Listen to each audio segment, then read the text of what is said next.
Plagiarism. So plagiarism, as I mentioned, when you take someone else's work and present it as your own. So that's a plagiarism, that's theft, that's not allowed at any cost. There are various definitions of plagiarism. We should follow the one which is shared by HEC, Higher Education Commission of Pakistan. So I will talk about that. HEC categorized plagiarism in three: exact copying. So that's like near verbatim copying or purposely paraphrasing portion of someone else's work without citing the exact reference.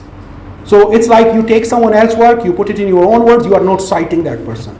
It gives the impression that it's your statement, it's your finding, it's your work, but it's actually not yours. So it's always good to cite when you write, and it's come in text citation. You are referring, so you put a citation. Copying someone else's work, that is not a common knowledge. Make a distinction between two types of knowledge. One is common knowledge, one is a very specific, specialized knowledge. So common knowledge is like everyone knows 2 + 2 is 4, so I don't need to cite that. But then there may be some, for example, E is equal to MC square. That's in a simple equation, but it has some story attached to it. I need to refer to the source of it. Even if it's a common knowledge, but it's better now I'm moving toward more specific knowledge to cite the source. If I'm not, it's kind of giving an impression to someone that it's my knowledge or it's my identification or discovery. Exact copying portion of other work or other report citing, but not clearly differentiating what text has been copied. For example, not applying quotation marks correctly and not citing the source correctly. Sometimes people don't cite it properly and fall for plagiarism issue. So do avoid that. If you have to take the exact wording, put it in inverted commas and do cite. Just give you an example. For example, in economics, we say there is a law, it's called Say's law, and it says supply creates its own demand. Now it's a very simple statement, but there is a long or a background information. So now if I want to write this sentence, better to put it in inverted comma and refer to J.B. Say's, the economist who introduced in, I don't know, 1700 or 1800, whatever the date is. So if I just write supply creates its own demand, the plagiarism tool is going to link it. That I'm citing or I'm taking someone else's statement as it is and presenting it as it is my own. So that's then a problem. So be careful about it. Personally, I'm of the opinion if you are writing yourself, you are not going to face a plagiarism problem ever. You don't need even to check.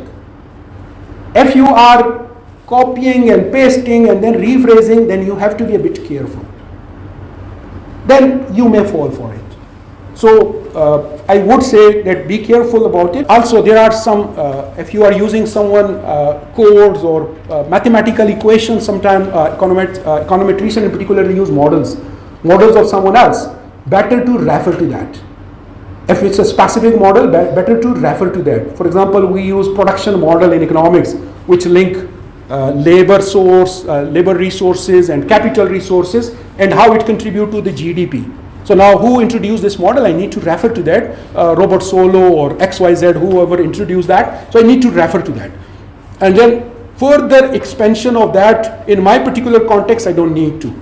But at least I need to link it to the other source. Self-plagiarism, use of exact, that I already explained. For more detail, you can check HEC plagiarism policy on the link below. It will give you a better idea of HEC plagiarism policy. One thing which I would add, HEC use a tool, online tool, it's called Turnitin.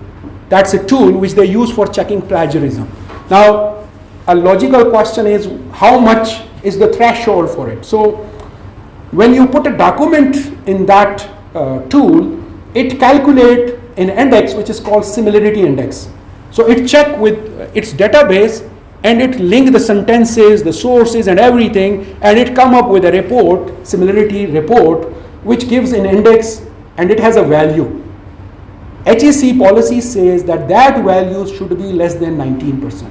19 is the threshold. Above that is a problem. Below that is okay.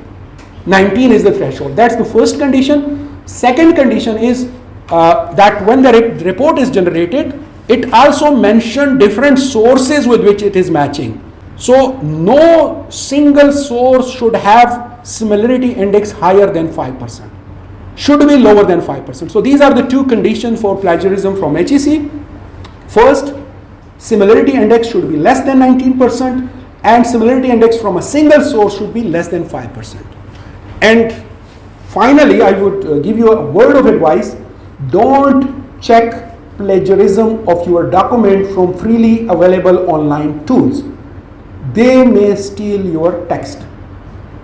It can be bad for you, and you will be, your text would be stolen without you knowing it. And you will be checking it, it will giving you a very good result, but once you submit it, and then it will be checked, it will be available somewhere on internet from someone else. So don't use unauthentic tools. If you have access to Turnitin, that's okay.